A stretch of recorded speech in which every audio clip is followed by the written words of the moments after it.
Hello everyone, मेरे YouTube channel BRS study point में आप सभी का स्वागत है। आज मैं आपको बताने वाला हूं कि पॉलिटेक्निक से जो भी छात्र छात्राएं डिप्लोमा इन फार्मेसी या कहें डी फार्मा करना चाहते हैं, उसकी काउंसलिंग 22 अक्टूबर 2024 से स्टार्ट होने जा रही है। और ये जो काउंसलिंग होगी टोटल 5 राउंड की होगी, जिसमें से पहले 3 राउंड बहुत इंपॉर्टेंट हैं। वो केवल यूपी के जो रहने वाले छात्र छात्राएं हैं उनके लिए है। स्पेशल 2 और राउंड होंगे, जिसको चौथा और 5वां राउंड कहा जाएगा। तो आइए देखते हैं कि हमारे जो काउंसलिंग प्रोसेस क्या होगा, फीस कैसे जमा होगी, कैसे आप लॉगिन कर पाएंगे। आप इस टोटल प्रोसेस को जानने के लिए हमारे इस वीडियो को अंत तक देखें और लाइक करें, सब्सक्राइब करें चैनल को। तो आइए देखते हैं कि क्या प्रोसेस रहेगा। तो आप यहाँ देख रहे हैं कि जो राउंड 1, राउंड 2 और राउंड 3 का पूरा शेड्यूल दिया है कि किस प्रकार से आपकी काउंसलिंग प्रोसेस रहेगी। ठीक है, तो आइए देखते हैं कि सबसे पहले राउंड में क्या आपको करना होगा। सबसे पहले पॉइंट देखते हैं, यहाँ लिखा हुआ कि first round choice filling for qualified candidate of UP state unlimited choice में बी फिल्ड। यहाँ पे देखिए ये डेट दे रखा है 22 अक्टूबर से 24 अक्टूबर, 2 दिन 22 से 24 अक्टूबर के बीच आपको क्या करना है, रजिस्ट्रेशन करना है। और रजिस्ट्रेशन करके इसी के साथ आपको यहाँ पर चॉइस फिल करनी है, चॉइस आपको फिल करनी है। तो चॉइस यहाँ पर देख रहे हैं कि अनलिमिटेड दिया हुआ है, ये बहुत अच्छी बात है। जो यहाँ पर स्टूडेंट होंगे वो ढेर सारे चॉइस भर सकते हैं, कई कॉलेज को चूज कर सकते हैं। और यहाँ पे बता दें कि वे ही छात्र छात्राएं इसमें पार्टिसिपेट कर सकते हैं, जिन्होंने जीकअप का एंट्रेंस दिया है वही पार्टिसिपेट कर सकते हैं, ये जरूर ध्यान दें। सेकेंड लाइन देख रहे हैं, यहाँ पे लिखा है कि फर्स्ट राउंड सीट अलॉटमेंट। जब आप अपने चॉइस फिल कर देंगे 24 अक्टूबर तक, उसके बाद देखेंगे कि जो जिसका रिजल्ट आएगा वो आएगा 25 अक्टूबर 2024 को। ठीक है, तो आप रिजल्ट चेक कर सकते हैं। आपको अभी आगे बताएंगे कि आपको लॉगिन कैसे करना है। ठीक है, जीकैप की वेबसाइट पर लॉगिन कैसे बनाना है, कैसे पासवर्ड क्रिएट करेंगे, ये अभी हम आगे देखेंगे। तो इसके बाद जब 25 को रिजल्ट आ जाएगा तब आपका प्रोसेस स्टार्ट होता है काउंसलिंग कराने का। ठीक है, काउंसलिंग मतलब वेरिफिकेशन कराने के लिए प्रोसेस जो है। Online fee deposit of seat acceptance come counselling fees only for seat allotted candidate. यहाँ पे बता दें कि जितनी भी सीट अलॉट होंगी वो फ्रीज हो जाएंगे, ऑटोमेटिक आपकी सीट कंफर्म हो जाएगी। अगर आप वो सीट छोड़ते हैं तो आपकी सीट वो कैंसिल हो जाएगी और आप अगले राउंड में पार्टिसिपेट भी नहीं कर पाएंगे। तो आगे देखेंगे कैसे क्या प्रोसेस रहेगा इसका। तो यहाँ आप देख रहे हैं 26 से 29, 26, 27, 28, 29 4 दिन है। यहाँ आप देख रहे हैं कि क्लियर दिया हुआ कि फर्स्ट राउंड डॉक्यूमेंट वेरिफिकेशन, जिसे हम डीवी कहते हैं, डॉक्यूमेंट वेरिफिकेशन। टोटल डॉक्यूमेंट्स आपको लेके जाने हैं। जितने भी सपोर्टिंग डॉक्यूमेंट्स आपने लगाए हैं, जैसे आपने जीकअप का एडमिट कार्ड है, रिजल्ट है, ठीक है, उसके बाद आधार कार्ड है, हाई स्कूल की मार्कशीट, इंटर की मार्कशीट, जो आपने डिप्लोमा के लिए क्वालिफिकेशन इंटर डाला है या ग्रेजुएशन फेल किया है, ये सब डॉक्यूमेंट्स आपको टोटल लेके जाना है डॉक्यूमेंट वेरिफिकेशन के लिए। यहाँ देख रहे हैं लिखा कि at the district help centre. ठीक है, हर जिले में एक सेंटर बनाया गया है जो कि गवर्नमेंट पॉलिटेक्निक में ही बनाया गया है। और सभी ये राजकीय जो कॉलेजेस हैं, ये जो मेन मुख्य जो कॉलेज है उसमें ही ये हेल्प सेंटर बनाए गए हैं। तो जनरली जितने भी स्टूडेंट है वो चाहेंगे कि अपने ही जिले से डिप्लोमा करें। ठीक है, तो वो अपने अपने जिले में जाके आप वहाँ पर डॉक्यूमेंट वेरिफिकेशन करा सकते हैं। अब यहाँ देखिए एक नोटिस से एक नोट लिखा हुआ है कि 27 अक्टूबर को संडे है, इसलिए संडे को क्लोज होगा। तो 26 से 29 के बीच में 27 को संडे आ रहा है तो ये क्लोज रहेगा। तो इसके बाद 26, 28, 29 3 दिन ही काउंसलिंग होगी और 29 के 5 बजे तक आप वेरिफिकेशन करा पाएंगे। लास्ट पॉइंट इसमें दिया first round admitted seat withdrawal. 29 अक्टूबर को आप देखेंगे, अगर आप सीट विड्रॉल करना चाहते हैं, लगता है कि सीट हमने गलत चूज कर ली, गलत कॉलेज चूज कर लिया है, तो जो हमें चाहिए था वो नहीं मिला है, तो आप उसको विड्रॉल भी कर सकते हैं। ठीक है, सेम प्रोसेस यही सेकंड राउंड के लिए रहेगा और यही प्रोसेस रहेगा थर्ड राउंड के लिए। बस डेट यहाँ पे आप देख लीजिए, यहाँ पे जैसे सेकंड राउंड का स्टार्ट होगा 30 अक्टूबर से 3 नवंबर के बीच में है। राउंड 3 स्टार्ट होगा 8 नवंबर से। ठीक है, 8 नवंबर से स्टार्ट होगा। यहाँ आप देख रहे हैं कि लास्ट जो सबसे इंपॉर्टेंट पॉइंट देख रहे हैं कि first to third round admitted seat withdrawal. ठीक है, 14 नवंबर 2024 तक आप सीट विड्रॉल कर सकते हैं। और आपकी क्लासेस जो स्टार्ट हो जाएंगी फर्स्ट ईयर की वो होंगी 18 नवंबर 2024 से। तो ये भी ध्यान रखें कि जो पहले 3 राउंड 1 से 3 राउंड की काउंसलिंग जब हो जाएगी तो उसकी क्लासेस जो है 18 नवंबर से स्टार्ट हो जाएगी। इसके बाद जो स्पेशल राउंड की काउंसलिंग होगी 4th और 5th की, उसकी क्लासेस बाद में स्टार्ट होंगी क्योंकि वो छात्र छात्राएं जो भी होंगे वो एडमिटेड उस समय नहीं हो पाएंगे। ठीक है, अब हम देखते हैं कि प्रोसेस क्या रहेगा। ठीक है, क्या आपकी कागजी कार्रवाई आपको करना होगा। तो सबसे पहले पॉइंट देख रहे हैं कि आपको ये यहाँ बता दें कि जितना भी प्रोसेस है, ठीक है, सब कुछ ऑनलाइन करना होगा आपको। टोटल प्रोसेस क्या होगा, ऑनलाइन। अब ऑनलाइन कहाँ करेंगे, उसके लिए एक वेबसाइट होनी चाहिए। ठीक है, तो जो आपकी वेबसाइट है यहाँ देखिए लिखा हुआ है cup.admissions.nic.in। ठीक है, ये हमारी वेबसाइट है जिस पर आप जो है टोटल ऑनलाइन प्रोसेस इसी से करेंगे। तो आप गूगल पर जाएंगे, क्रोम पर जाकर इसको सर्च करेंगे तो वहां पर एक होम पेज खुल के आएगा और अभी आपको आगे दिखाएंगे कि कैसे आप लॉगिन कर पाएंगे। तो आप इस लॉगिन पर जाकर आईडी एक पासवर्ड क्रिएट करेंगे। ठीक है, एक पासवर्ड अपना डिटेल भरते हुए एक पासवर्ड क्रिएट करेंगे, उसी पासवर्ड से आप जो है अगला प्रोसेस करेंगे, नेक्स्ट प्रोसेस जो भी है। अगर आप भूल जाते हैं, पासवर्ड भूल जाते हैं, तो उसके लिए एक व्यवस्था है, रीसेट कर सकते हैं। मोबाइल पर OTP आएगा आपके, उसके बाद आप इसको रीसेट भी कर सकते हैं। ठीक है, तो कोशिश करिए कि आपका जो पासवर्ड है वो इजी रहे, बहुत टफ ना पासवर्ड बनाएं ताकि आप बार बार भूल जाएं उसको। ठीक है, तो इजी रहेगा तो याद भी रहेगा। सेकंड पॉइंट दिया है कि मुख्य काउंसलिंग के उक्त तीनों चरण ऑनलाइन होंगे, जैसा भी हमने बताया आपको, जिसमें प्रवेश परीक्षा में सम्मिलित उत्तर प्रदेश के अभ्यर्थी अथवा ऐसे अभ्यर्थी जो अन्य राज्य के मूल निवासी हैं किंतु उन्होंने अहरकारी परीक्षा उत्तर प्रदेश में उत्तीर्ण की हो अथवा ऐसे केंद्र सरकार के कर्मचारी जिनका कार्यालय उत्तर प्रदेश में स्थित हो की संतान प्रतिभाग कर सकेंगे। तो आपको बता दें कि जो 1 से 3 राउंड के बीच जो काउंसलिंग हो रही है 3 राउंड की, ये या तो यूपी के डोमिसाइल होनी चाहिए, यूपी के निवासी हों। अदर स्टेट का अगर कोई कैंडिडेट है या स्टूडेंट है लेकिन उसके फादर जो है यूपी में जॉब कर रहे हैं, ठीक है, तो वो भी इस राउंड में पार्टिसिपेट कर सकता है। ये ध्यान दे पॉइंट, क्योंकि यहाँ पर कोटा लगता है, अदर स्टेट का अलग है, यूपी स्टेट का अलग कोटा रहेगा। ठीक है, इसके बाद ये प्रिंसिपल्स के लिए है। थर्ड पॉइंट कोई ज्यादा इंपॉर्टेंट नहीं है, जो अभी हमने आपको बताया। फोर्थ पॉइंट देखिए बहुत इंपॉर्टेंट है, वो तीनों चरणों के अभ्यर्थियों के आवंटन सीट स्वतः फ्रीज होगी। हमने आपको बताया था कि जो सीट होगी ऑटोमेटिक आपकी वो फ्रीज हो जाएगी, कंफर्म हो जाएगी। ठीक है, नेक्स्ट पॉइंट है, यहाँ पर आपको बता दें जो आप कॉलेज चूज कर सकते हैं वो 3 टाइप के हैं। गवर्नमेंट टाइप के कॉलेजेस होंगे। ठीक है, जैसे आपको देखेंगे तो एक लखीमपुर है, गवर्नमेंट पॉलिटेक्निक लखीमपुर, दूसरा जैसे है गवर्नमेंट पॉलिटेक्निक जौनपुर। ये सब गवर्नमेंट कॉलेजेस हैं और लगभग जितने भी कॉलेज हैं, दो तीन कॉलेज को छोड़कर सभी प्राइवेट कॉलेजेस हैं। उसके बाद आप प्राइवेट टाइप के कॉलेज को चूज कर सकते हैं और एडेड कॉलेज भी हैं। ये 3 टाइप के कॉलेजेस हैं जिसमें आप अपनी सीट कंफर्म करा सकते हैं, गवर्नमेंट, प्राइवेट और एडेड कॉलेजेस। ठीक है, तो ये देखते हैं यहाँ की फीस कैसे क्या रहेगी। इसमें फीस ये है कि जब आप काउंसलिंग, आपको जब सीट अलॉट हो जाएगी, जब आपको सीट अलॉट हो गई तो उसके बाद आपको क्या करना है, नेक्स्ट स्टेप जो है फीस जमा करना है। तो आपकी जो सिक्योरिटी फीस है वो 3,000 रुपये काउंसलिंग फीस कह लीजिए और 250 रजिस्ट्रेशन शुल्क है। तो आपको टोटल फीस जमा करनी है 3,250 रुपये। इसके बाद आप जाएंगे जो आपका हेल्प सेंटर बना वहाँ डॉक्यूमेंट वेरिफिकेशन के लिए।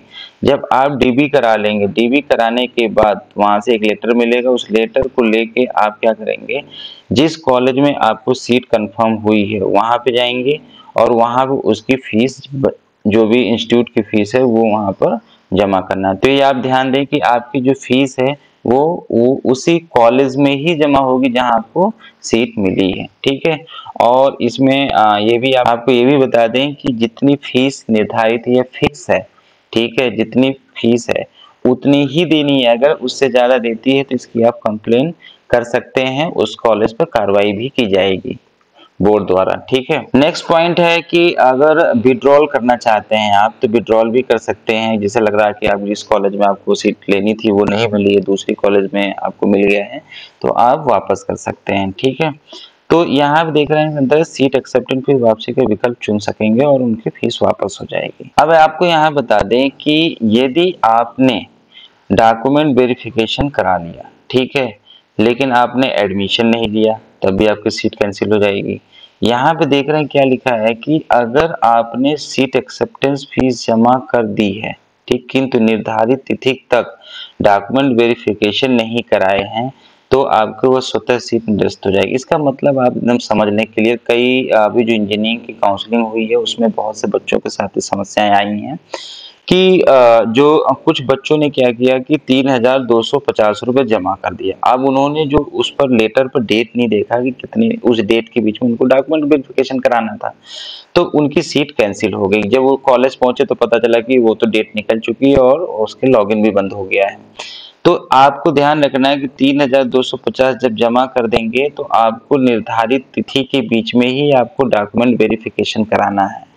यदि आप डॉक्यूमेंट वेरिफिकेशन नहीं करा पाते हैं तो आपकी ये फीस जो होगी वापस नहीं की जाएगी और आप अगले राउंड में एलिजिबल नहीं होंगे। मान लीजिए कि पहले राउंड में आपका डीबी नहीं हुआ, ठीक है, तो आप सेकेंड राउंड में पार्टिसिपेट नहीं कर पाएंगे, थर्ड राउंड में कर पाएंगे, ठीक है, तो एक राउंड आपका लॉस हो गया, ठीक है। तो ये जरूर ध्यान, ऐसे ही मान लो सेकंड राउंड में अगर आप डीबी नहीं करा पाते हैं तो आप फोर्थ राउंड में पार्टिसिपेट करेंगे और अगर थर्ड राउंड का है तो वो फिफ्थ राउंड में कर पाएंगे, ठीक है, तो ये जरूर ध्यान दें। और आपको बता दें कि जो जब विड्रॉल करेंगे तो जिस अकाउंट से आपने फीस कटाई है उसी में वो वापस कर दी जाएगी, रिफंड कर दिया जाएगा, ठीक। जो अभी आपको ये पॉइंट हमने बताया कि किस राउंड में आप पार्टिसिपेट करते हो, वो 8वां पॉइंट है, ठीक है। 8वां पॉइंट में आप देख रहे हैं कि तृतीय चरण की काउंसलिंग प्रतिभाग हेतु अपात्र होंगे कब, जब पहले में डीबी नहीं करा पाए हैं, ठीक है, तो तृतीय चरण में चले जाएंगे। इसी प्रकार से द्वितीय चरण का जो होगा वो चतुर्थ चरण में होगा और तृतीय चरण का जो होगा वो 5वें चरण में पार्टिसिपेट कर पाएंगे, ठीक है। और अभी आपको जो शुल्क के बारे में बता रहे थे, देखिए 9वां पॉइंट बहुत इंपॉर्टेंट है क्योंकि आए दिन शिकायतें रहती हैं कि प्राइवेट कॉलेज फीस ज़्यादा ले रहे हैं, तो उनके लिए एक नियम कानून बना दिया गया है कि वो निर्धारित फीस से ज़्यादा नहीं ले पाएंगे। काउंसिलिंग द्वारा आवंटित अभ्यर्थियों से शासन आवृत्ति फीस एवं प्रवेश नियमन समिति उत्तर प्रदेश द्वारा सत्र विशेष के लिए निर्धारित शुल्क से अधिक की मांग का प्रकरण संज्ञान में आने पर संबंधित संस्था के विरुद्ध सचिव संयुक्त प्रवेश परीक्षा परिषद उत्तर प्रदेश की संस्तुति पर प्राविधिक शिक्षा परिषद की ओर से प्रवेश क्षमता में कटौती कर ली जाएगी अथवा संबद्धता समाप्त किए जाने का अन्य आवश्यक कार्रवाई की जाएंगी। तो इसलिए कोई कॉलेज जो है वो अधिक फीस आपसे नहीं लेगा क्योंकि उसके ऊपर कार्रवाई की जा सकती है। अब आपको सीट कंफर्म हो गई है, डीबी करा लिया आपने, और जो सबसे लास्ट इंपॉर्टेंट पॉइंट है, अब आपको एडमिशन लेना है, ठीक है। अब एडमिशन लेने आप कहाँ जाएंगे, कॉलेज में जाएंगे। करना क्या है, यहाँ पर देख रहे हैं कि एक जब आप डीबी करा लेंगे तो उसके बाद एक प्रोविजनल एडमिशन लेटर निकलेगा, ठीक है, उसको लेके और समस्त मूल अभिलेख एक कॉपी, इसकी एक फोटोकॉपी लेके जाएंगे एक साइड बनाकर, जैसे अंक पत्र हो गए, मार्कशीट सभी की हो गई, कास्ट सर्टिफिकेट हो गया, आय निवास है, स्वास्थ्य, एक देखिए यहाँ पे मेडिकल प्रमाण पत्र भी लगता है, ठीक है, स्वास्थ्य प्रमाण पत्र है ये, मेडिकल सर्टिफिकेट होता है, एक होता है कि जैसे फिटनेस सर्टिफिकेट, फिटनेस सर्टिफिकेट एक अलग होता है, मेडिकल सर्टिफिकेट अलग होता है। आपको जांच नहीं करानी, पूरा फिटनेस सर्टिफिकेट बेसिकली बनवाना है, ठीक है, किसी और ये जो फिटनेस होता है वो केवल गवर्नमेंट जो हमारे डॉक्टर्स हैं उनके द्वारा ही बनाया जाता है, ठीक है, तो वो आपको फिटनेस सर्टिफिकेट बनाना है और आपको पहुंच जाना है कॉलेज में शिक्षण शुल्क जमा करते हुए, ठीक है। आपको निर्धारित तिथि के बीच एडमिशन ले लेना है, जो आपका एडमिशन कैंसिल हो जाएगा। तो ये प्रक्रिया आपको पूर्ण करनी है और ये प्रक्रिया पूरे एक राउंड से लेके 5वें राउंड तक यही करनी है, ठीक है, 5th राउंड तक आपको सेम प्रोसेस यही करना होगा। और देख रहे हैं कि जो लास्ट पॉइंट सबसे इसमें है, जो पहले से तीसरे राउंड के काउंसलिंग का है, मुख्य काउंसलिंग के उक्त तीनों चरणों द्वारा आवंटित अभ्यर्थी, ठीक है, अपने संस्था में अंतिम तिथि 14 नवंबर 2024 तक अनिवार्य रूप से उपस्थित सुनिश्चित करें। इसका मतलब कि 14 नवंबर 2024 तक आपको एडमिशन ले ही लेना है, उसके बाद आपका एडमिशन नहीं हो पाएगा किसी भी स्थिति में। अब आइए देखते हैं कि जो सेकेंड फेज होगा हमारा, ठीक है, जैसे 1 से 3 राउंड खत्म होने के बाद स्पेशल काउंसलिंग इसको बोलेंगे या ये कहेंगे फेज 2, ठीक है। फेज 2 में कितने राउंड हैं, कितने राउंड होंगे, 4 और 5, 2 राउंड केवल टोटल होने हैं। तो इसमें यहाँ देखिए एक पॉइंट दिया हुआ है कि qualified candidate of Uttar Pradesh and other state. अब अदर स्टेट के जो भी स्टूडेंट्स हैं वो भी एलिजिबल हो जाएंगे इसमें पार्टिसिपेट करने के लिए। तो चौथा राउंड स्टार्ट हो रहा आपका 16 नवंबर से 18 नवंबर के बीच में, जिसका रिजल्ट आएगा 19 नवंबर को आएगा, और आपको डॉक्यूमेंट वेरिफिकेशन कराना है 20 से 22 के बीच में, ठीक है, 3 दिन के बीच में आपको कराना है। और आप 22 नवंबर को तक जो है सीट विड्रॉल भी कर सकते हैं। इसी प्रकार से देख रहे हैं 5वां राउंड जो आपका स्टार्ट होगा, चॉइस फिलिंग जो आपकी होगी वो 23 नवंबर से 25 नवंबर के बीच में होगी, ठीक है। और 26 नवंबर का आपका रिजल्ट आएगा। अगले दिन 27 तारीख से लेकर 29 नवंबर के बीच, ठीक है, आपको डॉक्यूमेंट वेरिफिकेशन कराना है। और आप देख रहे हैं कि यहाँ दिया है कि 4th और 5th राउंड का एडमिटेड सीट विड्रॉल, अगर आपने सीट कंफर्म करा लिया है, अगर उसको विड्रॉल करना चाहते हैं तो उसकी लास्ट डेट है 29 नवंबर। 29 नवंबर तक आप अपनी सीट को कैंसिल करा सकते हैं चौथे 5वें राउंड में जो लिए, ठीक है। और ये सब प्रोसेस जो है स्पेशल है, लेकिन जो ऊपर अभी प्रोसेस हो सेम प्रोसेस वही रहेगा, ठीक है। तो आपको क्या करना है, उसी प्रोसेस को फॉलो करना है। तो ये प्रोसेस आपका है पहले राउंड से लेके 5वें राउंड तक, ठीक है। तो आप इसको ध्यान दें और आइए देखते हैं कि किस से लॉगिन करेंगे, आप किस वेबसाइट पर लॉगिन करेंगे, आइए उसको देख लेते हैं। तो सबसे पहले आप क्या करेंगे, गूगल पे जाएंगे और गूगल पर आप टाइप करेंगे जीकप, ठीक है। आप टाइप क्या करेंगे, जीकप। जीकप करने के बाद उसको इंटर प्रेस कर देंगे। इंटर जैसे प्रेस करेंगे एक नया पेज खुल के आएगा, ठीक है। और देख रहे हैं यहाँ पर, ये देख पा रहे होंगे आप कि लिखा है कि JEECUP examination admission in e counselling services. इस पर आपको क्या करना है, क्लिक कर देना है। ये देखिए वेबसाइट दे रखा है वहां पर भी, तो आप जैसे इस पर क्लिक करेंगे एक नेक्स्ट पेज खुलकर यहाँ पर आ जाएगा, ठीक है। अब आपको क्या करना है कि रजिस्ट्रेशन करना है, काउंसलिंग के लिए रजिस्ट्रेशन करना होगा। तो यहाँ पे आप देख पा रहे हैं कि जस्ट नीचे यहाँ पर कर्सर पकड़ नीचे आएंगे तो देखेंगे कि यहाँ पर देखिए अभी लिखा है कि कैंडिडेट एक्टिविटी बोर्ड, यहीं पर आपकी फार्मेसी की डिटेल आएगी। तो अभी जब मैं वीडियो बना रहा हूँ जिस टाइम पर, तो अभी वो लिंक यहाँ पर ओपन नहीं हुआ, लेकिन आपको यहीं पर एक ऑप्शन आएगा रजिस्ट्रेशन करने के लिए, ठीक है, फर्स्ट राउंड के लिए। तो आपको उस पर क्लिक करके और आपको वहां पर जाके पूरा प्रोसेस को फॉलो करना। जैसे अभी इस पर हम क्लिक करके देख पा रहे हैं इंजीनियरिंग वालों का है ये, ठीक है। तो यहाँ देख रहे हैं कि जैसे आपने क्लिक किया एक नया पेज खुल के आ गया, ठीक है। और आपने जब ये फॉर्म फिलअप किया होगा तब उस समय आपने पासवर्ड बनाया होगा, ठीक है, वो आपके पास सेफ भी होगा। जब आपने एडमिट कार्ड निकाला होगा, रिजल्ट निकाला होगा, जो पासवर्ड होगा वही यहाँ पर फिल करना है। तो एप्लीकेशन नंबर आपके पास है, पासवर्ड भी आपके पास है, यहाँ पे सिक्योरिटी पिन यहाँ पर डालेंगे और इसको साइन इन कर देंगे तो आप इसको एक्सेस कर पाएंगे और अपने होम पेज पर चले जाएंगे, आपका लॉगिन पेज खुल जाएगा, ठीक है। यदि आप पासवर्ड भूल गए तो यहाँ आप देख रहे हैं फॉरगेट पासवर्ड का ऑप्शन है, इसको आप क्लिक करके पासवर्ड करके आप एक मोबाइल नंबर पर एक ओटीपी जाएगा, आप उसको डाल के यहाँ पर रीसेट भी कर सकते हैं। तो जैसे इसको आप जो भी डिटेल है यहाँ फिल करेंगे और आप जाएंगे तो आपने लॉगिन पर जाकर आप एक्सेस कर पाएंगे। और आपको सबसे पहले क्या करना है कि चॉइस फिलिंग करनी है। ऊपर आप देखेंगे ऑप्शन आएगा चॉइस फिलिंग का, चॉइस फिल करिए। और फर्स्ट टू थर्ड राउंड तक अनलिमिटेड है, तो आप उसको कितने भी कॉलेज भर सकते हैं। उसके बाद लॉक करना होता है चॉइस को, ठीक है। तो आपकी एक डेट होती है, उस डेट में लगभग 24 घंटे बाद या ये कहीं 2 दिन बाद ही चॉइस को लॉक करना होता है। तो चॉइस लॉक जरूर करना है आपको, तो उसके बाद आप रिजल्ट देख पाएंगे। तो ये रहा टोटल प्रोसेस आपका कि किस प्रकार से आप रजिस्ट्रेशन करेंगे, क्या प्रोसेस रहेगा। और इसी प्रकार से लेटेस्ट वीडियो के लिए आप हमारे YouTube channel BRS study point से जुड़े रहिए। आप सब्सक्राइब करें, लाइक करें, शेयर करें और अपने दोस्तों को बताएं कि लेटेस्ट इन्फॉर्मेशन के लिए इस चैनल से जुड़ना है। आप हमारे फेसबुक पर जुड़ सकते हैं, टेलीग्राम पर भी जुड़ सकते हैं, ठीक है। Okay, thank you.